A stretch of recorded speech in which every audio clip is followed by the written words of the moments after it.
Hi there. So today we're going to talk about how horses play, and Otis and Flynn are a really good example of this because they like to play a lot.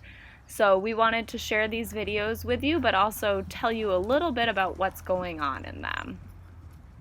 One thing that you'll see is that these guys can play pretty rough, which can look scary to us humans, but it's good to remember that they're playing and their play does have a purpose. So in the wild, a horse would be a prey animal.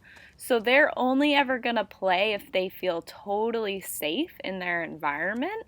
And then they wouldn't want to get hurt playing because that would put them at risk. So that's why they play gently with each other, even though it looks rough to us. In this video, you can see they're playing a game of what we would call halters. So Flynn, especially, is nipping around Otis's mouth and face where his halter would go. And the purpose of that is he's saying, hey, come on, play with me.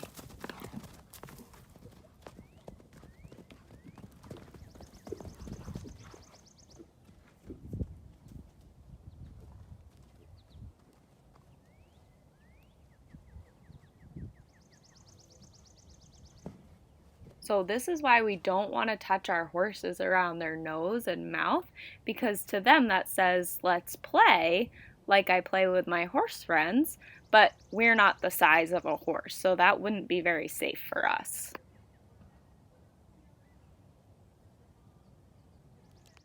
While they're playing, they're communicating a lot. So right here, Flynn's kind of bugging Otis, and then eventually Otis says, hey, you better leave me alone, and Flynn moves off of Otis's body language. So they're really tuned in to what the other horse is doing with their body, with their ears, with their tails, and they can see a lot of what's going to happen before we might see it happen. So a lot of times you see Flynn kick his heels up like he's gonna kick back at Otis, but Otis has already seen that coming, right? So like right there, Otis doesn't get hit by Flynn because he knows that Flynn is about to do that.